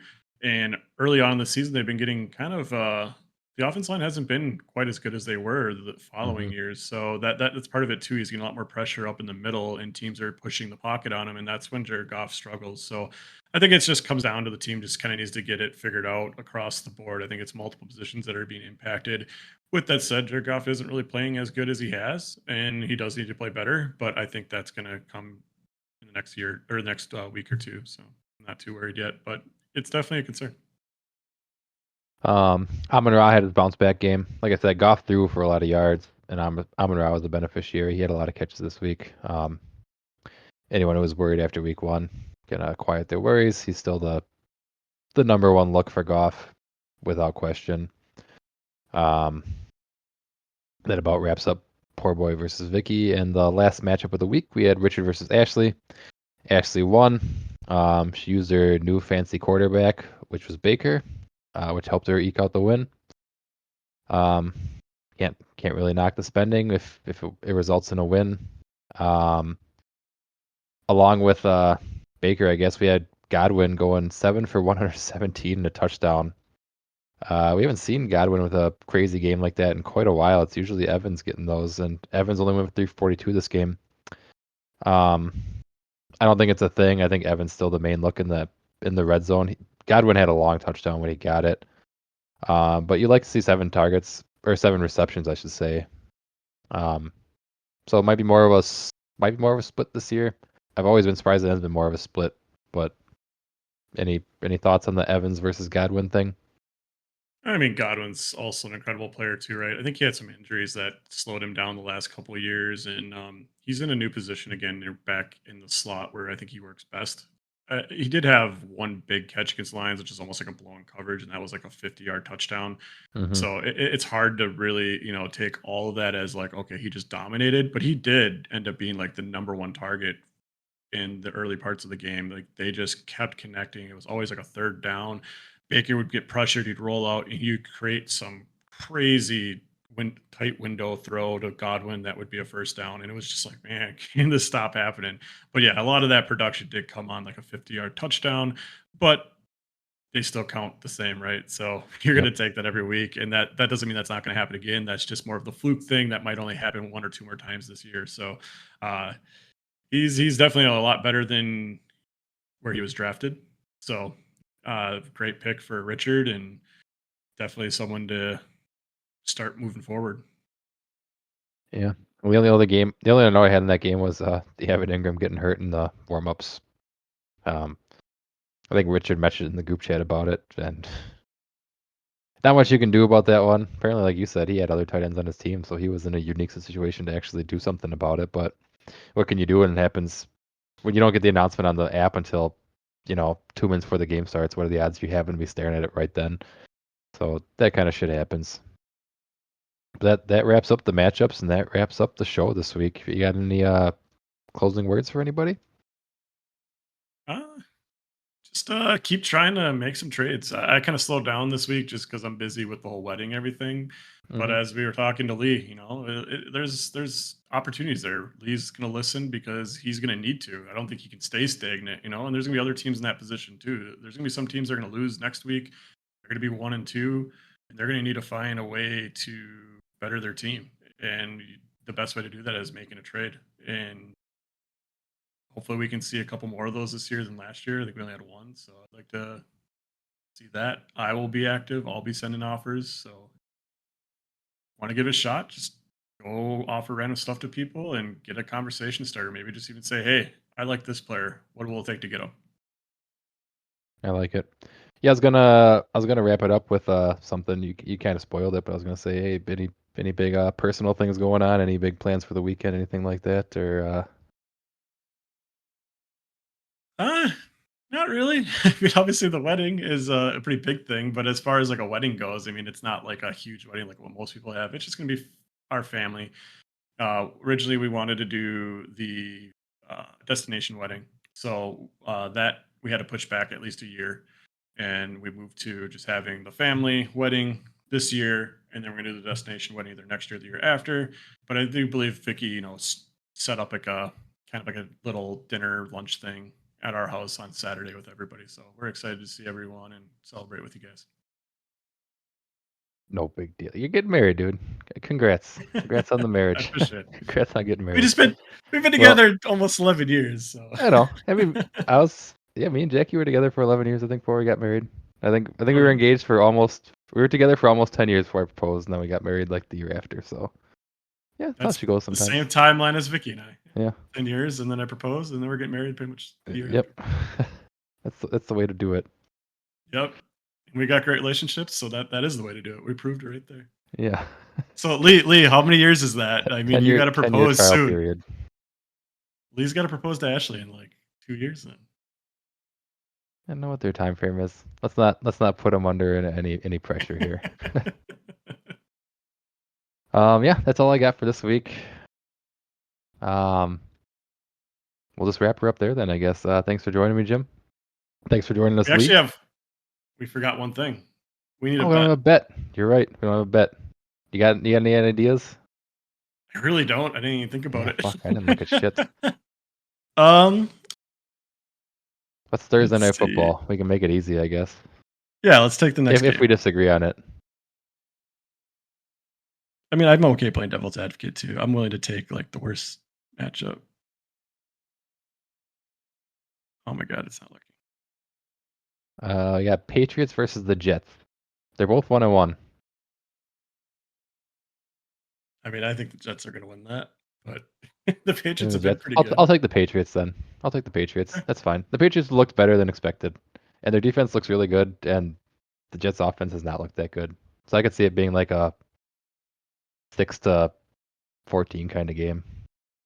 I can see that. I Yeah. could definitely see it going either way with how the games have started so far this season. So, All yeah, right, cool. I'll Yeah, take we got that. our bet. You got Jets. I got Patriots. Thursday night football. We'll make it easy. I'll try to think of something beforehand next time, so we're not fucking flying by the seat of our pants at the end of the show. Yeah, we should definitely agree on that earlier. Yeah. All right. All right, round two, closing her up. Thanks for joining us. Thanks for joining me, Jim. Thanks for joining us, Lee. A great interview. Thanks everybody for listening, and tune in next week for another special guest, two-time champion in this league. We'll see you then. Thank you.